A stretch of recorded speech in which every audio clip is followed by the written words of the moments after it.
All right, so today we're going to go over the first kind of technical lesson for Intro to Prop. We're going to be going over all the different requirements and properties that you'll be picking this week for your engines, as well as going into selecting your fuels and stuff. And one quick thing before we get started, does anyone have any questions from last week? Yeah, again, if I don't know who just joined and didn't hear, but if anyone hasn't been assigned a group and put into one of the subgroup Discord channels, let us know and we will add you to those. All right.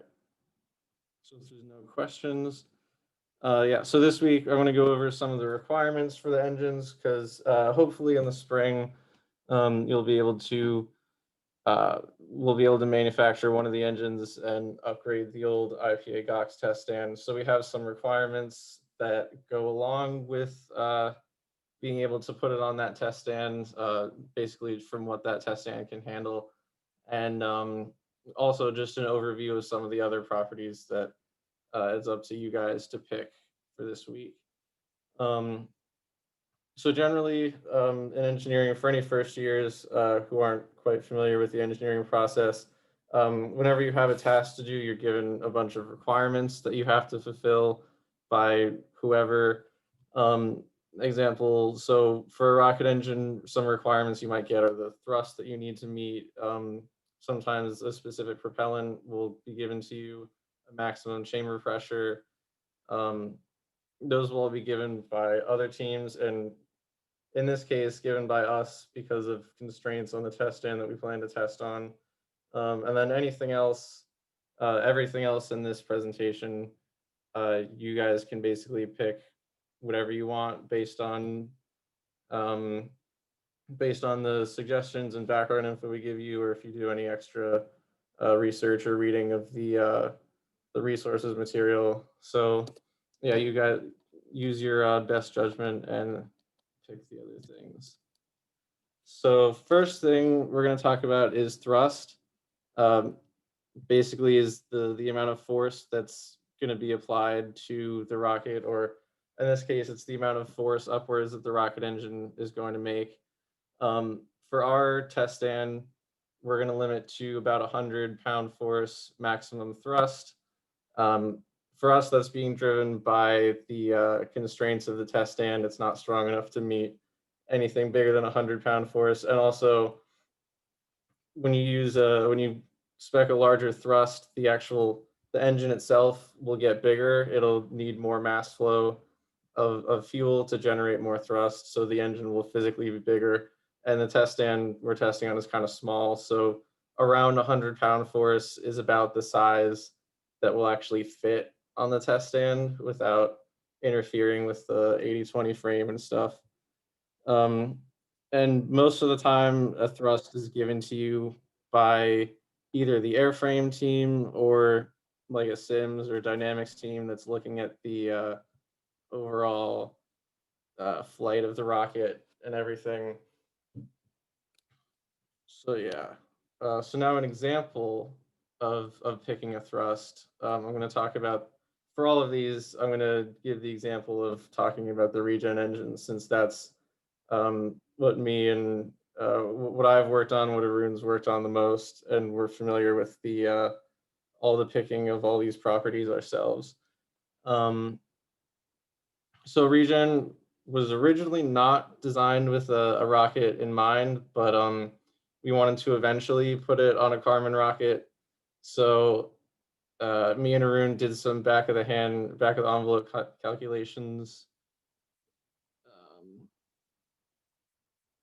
Oh yeah, hold on. I can send the link in the chat. There you guys go. Yeah, if you guys want to follow along. Yeah, so we started with some back to the envelope calculations. on what approximately thrust we would need to reach the Kármán line, based on estimates of propellant mass flow rate, rocket mass, all of that good stuff. And we settled on about 1,000 pound force. And but then as we were continuing our design and working on the manufacturing stuff and the cooling stuff, we realized 1,000 pound force was going to make the engine too big for us to manufacture. And we also found for some reason that making the engine have less thrust made it easier to cool. I'm not sure I can exactly explain why, but that's how it was. So we decided to reduce the amount of thrust the engine was producing to about 750 pound force. And that's how we settled on our final thrust. Again, you guys have a more strict requirement. Yeah, it probably does have something to do with surface area to volume. Yeah. But anyway, yeah, we for Regen had more open-ended of what we could do. You guys are limited to 100 pound force. So pound force. Oh, cool. Yes, the difference between pounds and pound force. I had a conversation about this with my roommates. For all intents and purposes, pound force is equivalent to pound mass. There's it's kind of complicated. Pound force is just a force. Pound mass is a unit of mass. I'm sure you know from physics, like the difference between newtons and kilograms, except the way it is in the American system is that 1 pound force is equal to 1 pound mass under Earth's gravity. So that's just why we denote it as pound force. That is another thing I was going to get to. So a lot of the stuff in this presentation is converted back to American units.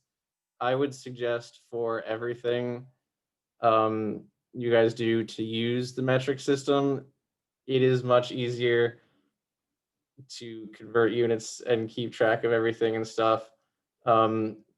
So when I say that the Regen engine, we picked 1,000 pound force, we actually picked 5,000 newtons, and which is about, I think it's like 1,050 something pound force, and this is rounded down. And the same thing with this final 750 pound force. It's actually 3,500 newtons of thrust, which is about 780 something pound force, and this is just rounded. And you'll see the same thing with actually chamber pressure. I did pick in PSI and then converted to metric, but I would suggest, yes, do all of your math and everything in the metric system. It's much easier. Okay, how do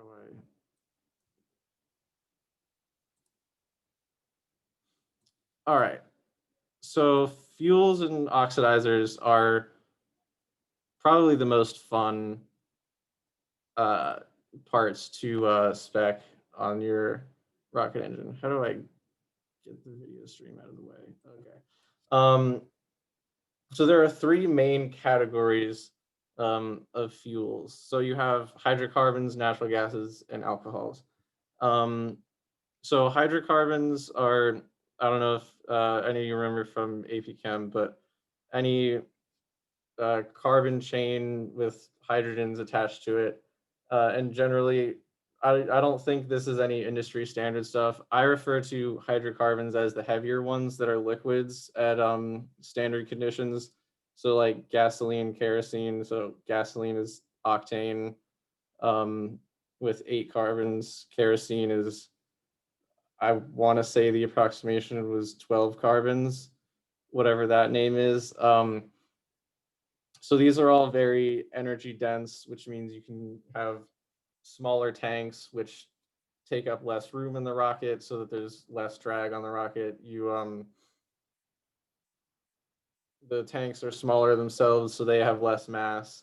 Another thing, of these hydrocarbons, gasoline is kind of hard to work with because, gasoline is never just octane. I know most of the time it's mixed, if like from the pump, gasoline is usually mixed with like ethanol and a whole bunch of other additives for who knows what. So kerosene is probably the better choice in terms of what data is out there and what will work with the combustion calculator that I'll show you guys next week. So kerosene is, like I said, I think it was approximated by C12H whatever. Um, there are three different kind of refinements of kerosene. There's like the lantern fuel kerosene that you can buy at a camping store. There's jet fuel grade kerosene, and then RP1, rocket propellant one, is kind of the highest refined grade of kerosene, and that's actually what was used on the first stage of the Saturn V rocket. So one benefit of using kerosene is that NASA has tons of publicly available data on combustion characteristics and heat transfer stuff. It's great. I'll talk about that more in the example since that's what Regen uses. So natural gases are the what I refer to as natural gases are the lighter hydrocarbons that are gases under standard conditions. So methane, ethane, propane. These are very efficient in terms of mass flow rate to thrust ratio. Very good what they call specific impulse, which is in rocketry's way of measuring efficiency, kind of like how in a car they measure efficiency in miles per gallon. In rocketry, we use specific impulse, which is the mass flow rate divided by the thrust, I think, or it might be the other way around. I don't know. Specific impulse has a unit of inverse seconds, and the way Arun describes it as basically the amount of time that the rocket can lift itself. For example, since as you add more fuel, the rocket gets heavier. So yeah, impulse over mass, and yes, probably dodecane for kerosene. Yeah, thrust over mass flow rate. Yeah, that sounds right. So yeah, so that's just generally how they measure thrust. So natural gases are have really good specific impulses. The only downside is that they're very hard to find as a liquid. I know we were able to find make a deal with a supplier called NG to get our methane for the methylox engine, but other schools weren't couldn't find it as easily. I know for the competition we were going to use the methylox engine for. I think Purdue was also using a methylox engine, and they actually made their own methane, which kudos to them for doing that. But I would have picked something easier to source.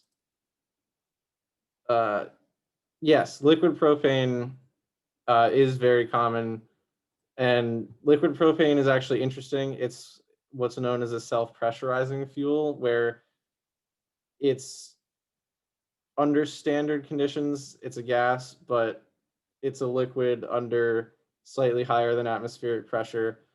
So you can store it as a liquid, and then it will pressurize whatever vessel it's in to its vapor pressure, which if you do your injector and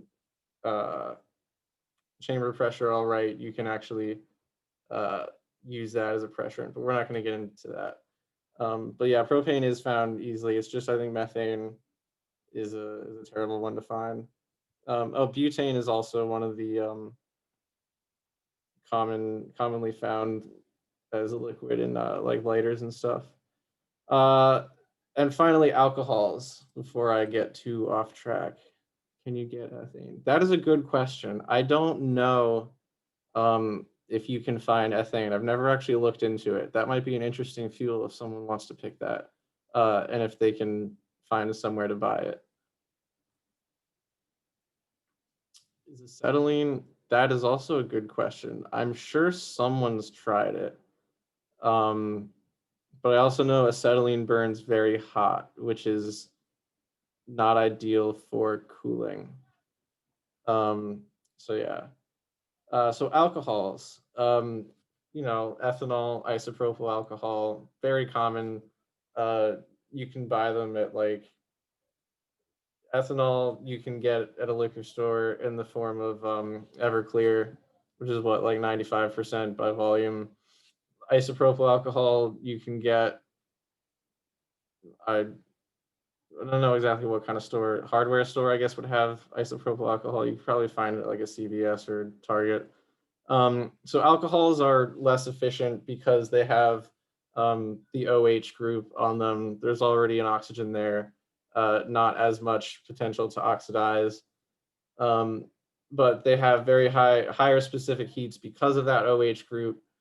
So they're better at cooling for regenerative cooling.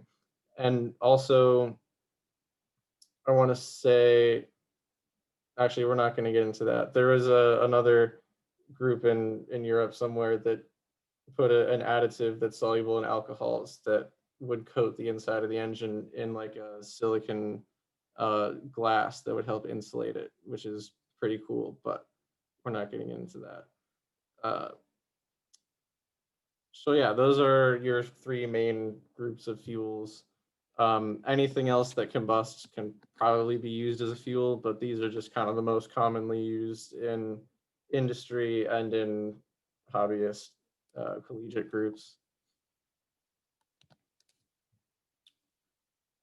Are there any more questions about fuels before I move on to oxidizers?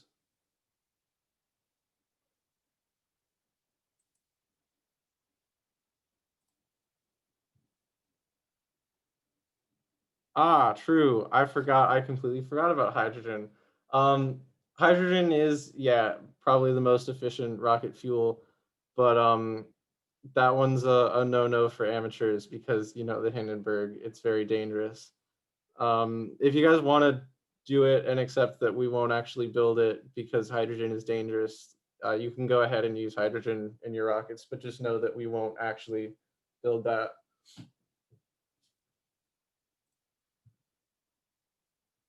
Um, oh, okay.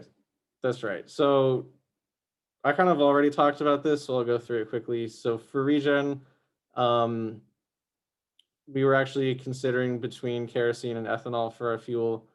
Um, Basically, ethanol as Everclear, since it's very easy to buy and would be better at cooling, or kerosene because kerosene is more efficient and there's lots of data available. In the end, we pretty much decided that all of the charts and data that NASA had was a lot more valuable and made that um, more valuable to us than the better cooling performance of ethanol. So that's how we settled on our um, final fuel.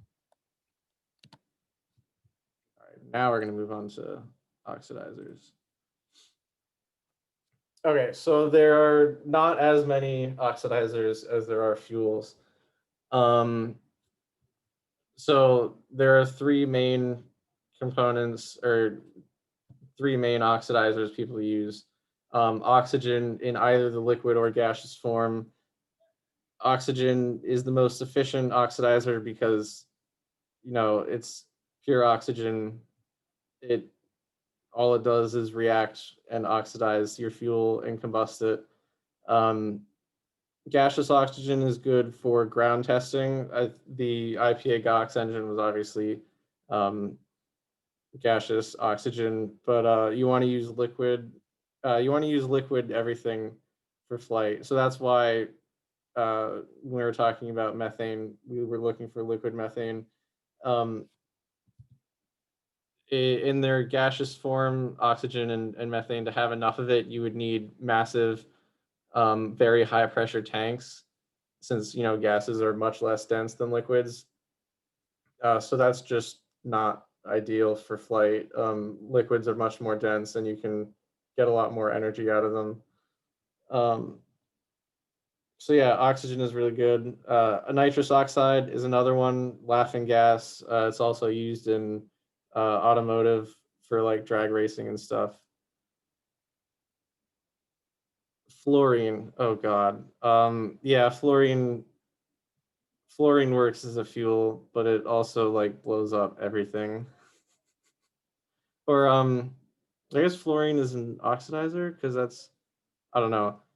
Yeah, we don't think about fluorine, but it has been used in stuff. There's also such thing as hypergolic, which are very dangerous, and we don't even think about those. They essentially ignite on contact with each other without a spark, which is why they're very dangerous. Kind of like hydrazine. We don't talk about hydrazine. Um, anyway, back to oxidizers. I keep getting distracted by you guys. Um, so nitrous oxide is safer to handle than oxygen because oxygen is very reactive. Uh, not quite as reactive as fluorine, but still quite reactive. Nitrous oxide is less so, um, although it is less efficient because you have the nitrogen in there. It's not pure oxygen oxidizing stuff. And then you have hydrogen peroxide, which is very dangerous. It's very expensive. The only upside here is that it's a liquid at room temperature and standard pressure, so you don't have to deal with cryogenics, but it's just too dangerous and too expensive. Um, as Arun put here, it is the forbidden oxidizer. Don't use it. So an example of picking our oxidizer for Regen, we were originally going to use hydrogen peroxide to avoid using cryogenics because buying cryo components for test stands and stuff, they cost a lot of money.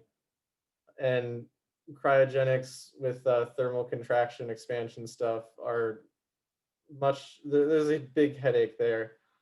Um, so we want to avoid cryogenics as much as possible. And then we requested a quote from a chemical company for high test hydrogen peroxide, which is essentially um, just high concentration. I think it was like 90% hydrogen peroxide. Uh, it is basically primarily used for rocket oxidizers. Um, and it was very expensive. Ah, okay, yes. Another word that is kind of LRE jargon that I just threw around. So cryogenics are anything that's a gas at standard conditions, but they get it really, really cold so that it condenses into a liquid. So liquid nitrogen, I don't know if you guys have seen the videos or like demonstrations of, you have liquid nitrogen, you put something like a gummy bear in it, and then it's so cold you can like shatter it with a hammer.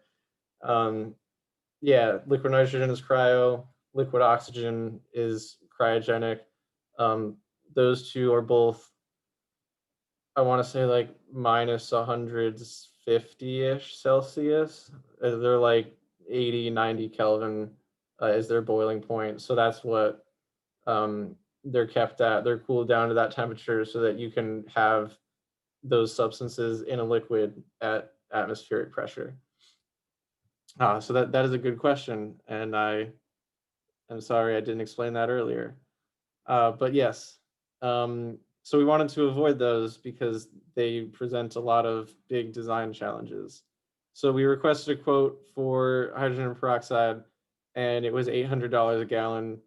And we said, no, we can't afford that. So we just uh, sucked it up and used cryogenic liquid oxygen because it's the best oxidizer. Totally not biased. Out of curiosity, what's the price of something like liquid oxygen per gallon? I don't know off the top of my head. It's significantly cheaper. I know Julian used to. Well, I'm trying to think. I made the budget like every semester with a doer of locks in it. I'm sad I don't remember. I want to say it was like $200 for a giant doer. I don't know what the volume on that was, but it was enough for I think like 2 hot fires. Okay. Um, So yeah, but Julian was always bragging about how he could like text the liquid oxygen guy and just like order liquid oxygen by text. It's so much easier to get than hydrogen peroxide. All right. Were there any more questions about oxidizers and fuels? Any propellants in general?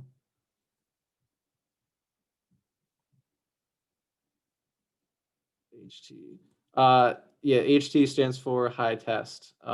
That's just what they call it in industry. High test hydrogen peroxide. Um, basically just means high, yeah, high concentration. Oh wow, liquid lithium. Interesting. How long does LOX stay in the dewar? That is a good question. A while. I mean, we have dewars of like liquid nitrogen and stuff sitting around in the capstone lab, and they kind of like slowly boil off. I don't actually know how long they will stay in dewar, at least for like a whole afternoon of hot firing. Um, that I know, probably longer.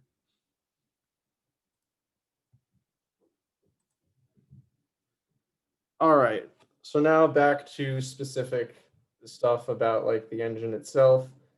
So the chamber pressure, basically, the pressure of combustion in the chamber, and you can set that by playing with the how much you choke this and how small you make this nozzle opening and mass flow rates of stuff. Yeah, CEA will tell us all about that. The combustion calculator. So basically, a higher chamber pressure means you get higher efficiency. Um, this is where I wish I had a rune here because I don't remember off the top of my head exactly why. Ah, yes, CEA stands for chemical equilibrium analysis, um, and we're gonna look more into that next week. I keep throwing around these words and confusing you guys. I'm sorry about that. Um, so yeah, higher chamber pressures is higher efficiency. Um, I don't remember exactly why. It kind of just makes sense. If you have a higher pressure here and a lower pressure here, you can force more things through, I guess. Um, so you generally want to make your chamber pressure as high as possible, but that means everything above the engine that's storing the fuel and delivering it to the engine needs to be built to handle higher pressures, which results in more expensive and heavier components, which for flight is a bad thing. So picking your chamber pressure is all about a trade-off between saving weight and also getting efficiency out of the engine. Yes, this is true. If you look in the comments, what Gideon said. So yeah, generally the limiting factor on chamber pressure is the propellant tanks that you use. For the IPA GOX stand, I don't remember exactly what the pressure they designed those tanks for, and we can obviously um, modify them, make them stronger if need be. I want to say it was around 200 psi. I think later in the presentation I put 300 psi. So somewhere in that range below like 200 to 300 psi is about what you guys are going to want to use for your chamber pressure.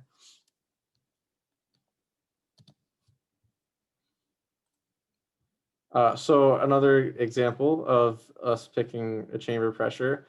So for Regen, we wanted to be able to test on the existing Methalox stand because we didn't want to build a whole new one because that costs a lot of money. So the tanks there that that capstone project had built were rated to 1,000 psi. So we went ahead and picked 500 psi, half that to give a margin of safety, because every component you have upstream of the engine, including the injector, any valves you have, the tubing itself will create a pressure drop, requiring the tanks to be that much higher in pressure. So especially when we wanted to do regenerative cooling. We had no idea what the pressure drop through the cooling jacket was going to be. So we kind of gave us a margin of safety of a whole 500 psi to play with, just in case things got very, very heavy on the pressure drop. So yeah, that's a pretty simple one. All right, and then lastly, and probably the most confusing for today, we have the pressure ratio, which is basically the ratio between the chamber pressure and the exit pressure. Um, so, so for testing the max pressure on the tanks, they originally, so they custom made the tanks, and they originally designed the tanks to be used for a maximum of 1,000 psi, and then they put in their factors of safety when they designed everything, and then when they actually made the tanks, um, they did what's called a hydrostatic pressure test, which is basically you fill the tank with water and then pressurize it using, I think they used just like a bicycle pump. They pressed it up to 1,000 psi uh, to make sure the tanks didn't burst, and that was their uh, quote unquote max pressure test. I mean, obviously, yeah, if it didn't break at 1,000 psi, it'll hold more, but we know that it will hold 1,000 psi. We don't know anything beyond that, so um, that's where that 1,000 psi pressure rating came from. Yeah. All right. So yeah, so rocket nozzles, when they expand and speed up the combustion gases, they also drop the pressure significantly. So it drops it to a set pressure at the end of the nozzle, and this is the exit outlet pressure. Um, and that outlet pressure happens. It is one specified outlet pressure, and when that outlet pressure matches atmospheric pressure is when you have peak efficiency. If the outlet pressure is too high, the you haven't expanded it enough. There's extra room there. You could have expanded it in order to get maximum thrust. If you overexpand it and the pressure is too low, the flow can separate from the nozzle, and you actually have atmospheric pressures kind of uh, slowing down the gases at the end. And if it's too extreme, you can actually um,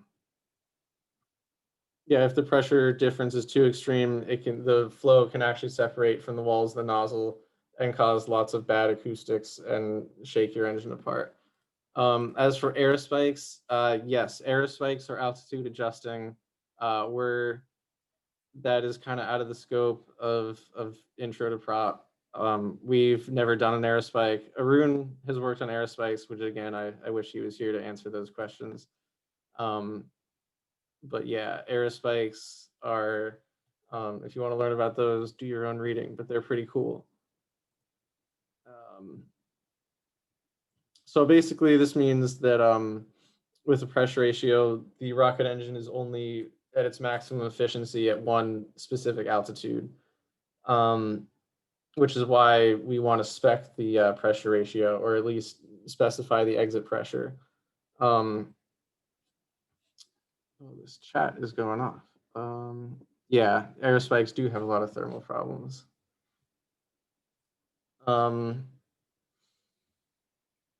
Let's see. So yeah, we define the exit pressure because that's where the engine is going to be most efficient, and we specify that through the chamber or the pressure ratio to the chamber pressure. That's just what the combustion calculator takes in, so that's what we use. So for flight rockets, there's a whole thing we're not going to get into because that's in the sims department, where there is a set altitude you want your maximum efficiency to be at, and the sims team will, if you're building a rocket, will usually tell you what that altitude is, and then you just find whatever the atmospheric pressure is at that altitude, and that's your exit pressure. But for us, we're just going to be ground testing these engines. So use an exit pressure of about 1 atmosphere or just below. Don't go too far below, or else you could blow up the engine. So an example with pressure ratio. So for Regen, we used a pressure ratio of 55, which corresponded to an exit pressure of about 9 psi. This we never found a good way to quantify whether you'll get flow separation based on the difference in the atmospheric pressure and exit pressure. So we kind of just chose this randomly. We picked one that's slightly lower than atmospheric. I think we did look at what Methalox chose for their exit pressure and picked something higher than that to be safe, since this version of the engine was only ever going to be ground tested. So yeah, the other thing is, yeah, exit pressure will affect the size of the nozzle. As the exit pressure decreases, the theoretical nozzle will get like infinitely large, as to where in a vacuum, you can't actually expand it all the way to vacuum. So yeah, we wanted to keep the exit pressure reasonable. Yes, that's right. It is a function of the nozzle shape and the exit pressure to atmospheric pressure difference. Oops. Yeah, so we wanted to keep the nozzle to a reasonable size so that we could actually manufacture it.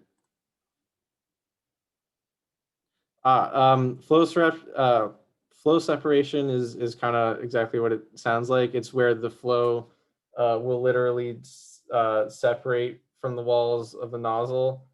If I draw it, so you have your nozzle wall here, and normally the flow, how do I change color? So normally the flow kind of follows the contour and it comes out kind of tangent to here. Or if your pressure ratio if your exit pressure is smaller than atmospheric, it'll kind of balloon out like this, and keep expanding. Or if your exit pressure is too low compared to atmospheric, what'll happen is the flow will actually separate from the wall of the nozzle, and then you'll have a weird pressure thing and acoustics happening here that will kind of just shake the engine apart. Did that answer your question?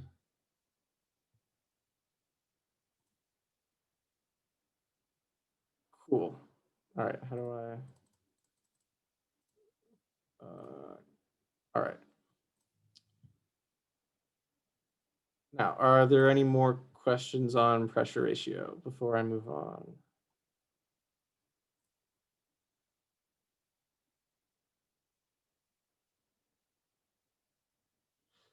Yeah, pressure ratio is something you guys can decide. So chamber, both actually are parameters that you guys can change. I'll actually. You want it to be around atmospheric. It doesn't have to be exactly atmospheric. Actually, I on the next slide have just kind of a compilation of all the requirements we're giving you guys. So yeah, there's not much.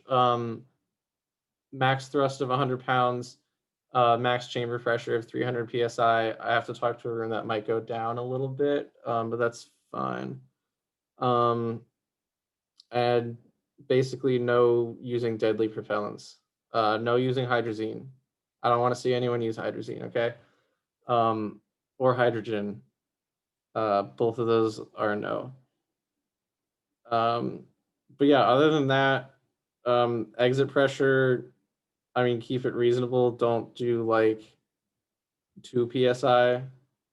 That would be that might blow up your engine.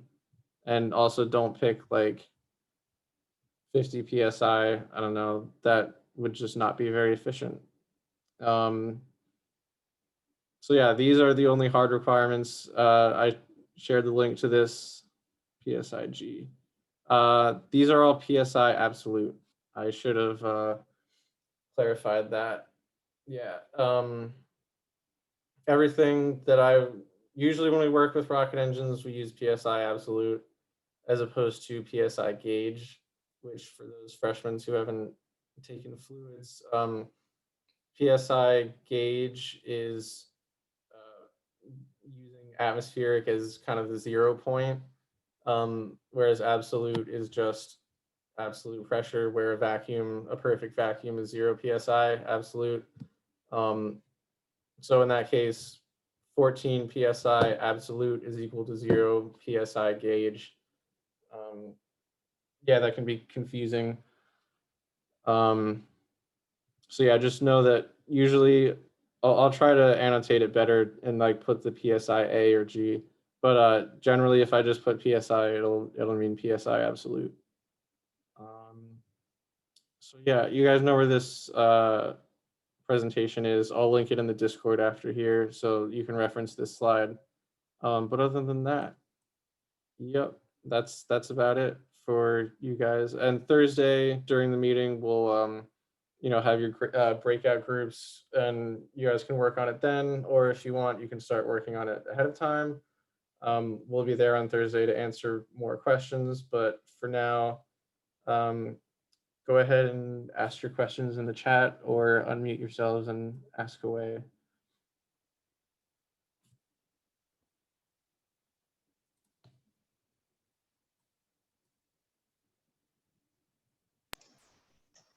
So all these things we get to like choose, but like, how do we choose it? Like, how do we know what works with what? Basically, I mean, so you have the this presentation and the in the resources folder, the design guide that we wrote will go through the some of the stuff a little bit more in depth, I think.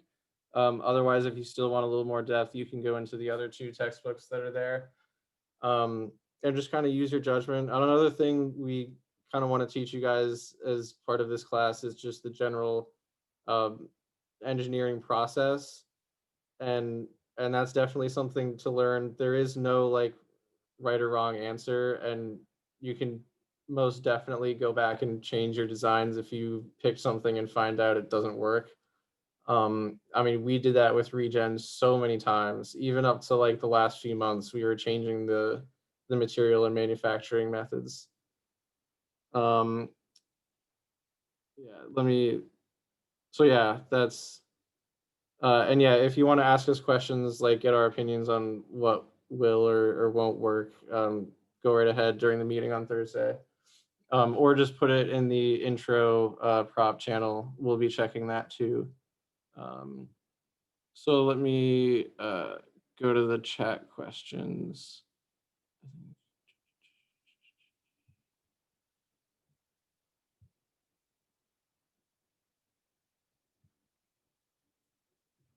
Yes. So going back to Joshua's question, yes, we do want the exit pressure to be equal to atmospheric. And then Gideon is also right that as the rocket flies up, the atmospheric pressure decreases. So there will only be one altitude that the exit pressure will equal the atmospheric pressure.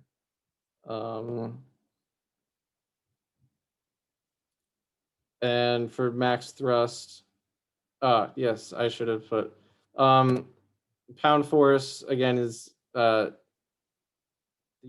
pounds and pound force are different units, but they are equal to each other under the force of gravity. So that's 100-pound force. I'm not sure why there it is. Yeah, sorry about that, Avi. Exit pressure should be greater than 15 psia. Exit pressure can be greater than for Regen that was 9 psi absolute, slightly lower than atmospheric. We're doing that honestly, I think mostly because if you have slightly less than atmospheric pressure, you'll get mock diamonds, which are a really cool thing that happen. That I can pull a picture of.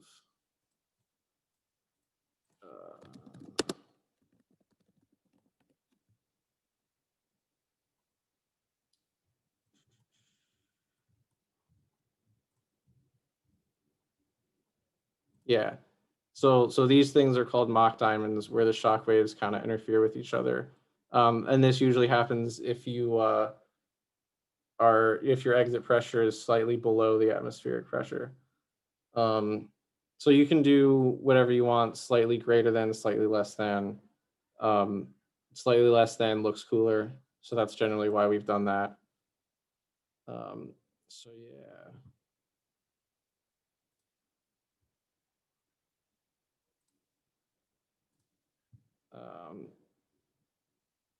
Yeah, if anyone doesn't have any more questions, you're free to go for tonight. Otherwise, stick around and keep asking. Okay, actually, before anyone leaves, so yes, the exit pressure is dependent on nozzle design, but these are all of these are pretty much dependent on the nozzle design. But the way we're designing nozzle is we pick all of these parameters and then design the engine so that it creates those parameters, if that makes sense. So we pick the exit pressure and then design the nozzle using pretty much using NASA's combustion calculator will tell us this stuff. And that will tell us what the exit area needs to be in order to get the kind of target exit pressure. And yeah, one thing I kind of forgot to mention, but all of these properties that we're picking now are the inputs that we use to input to the combustion calculator, and then it does all of the math and will output other stuff that we'll talk about next week.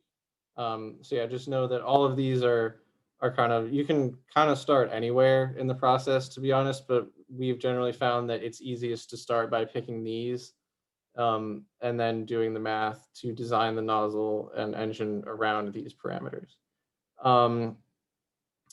You don't need to have anything ready for Thursday. Just come ready to work on this and talk with your groups during the meeting on Thursday and decide all of this. If you guys as a group decide you want to start right away, you can meet whenever you want to work on this stuff. But we just set aside the time on Thursday to let you guys work and not have any quote unquote homework for this class. So yeah, basic answer to that question is you don't need to have anything ready for Thursday.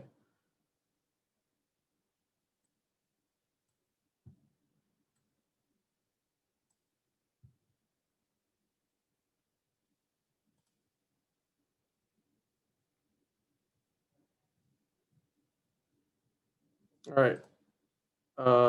Again, now now that I gave that little spiel about the combustion calculator and how these are the inputs for that, anyone who doesn't have any questions is free to go. 8:58, meeting adjourned. Thank you very much. Yeah, no Thank you. problem. Bye bye. Thank you. Thank you.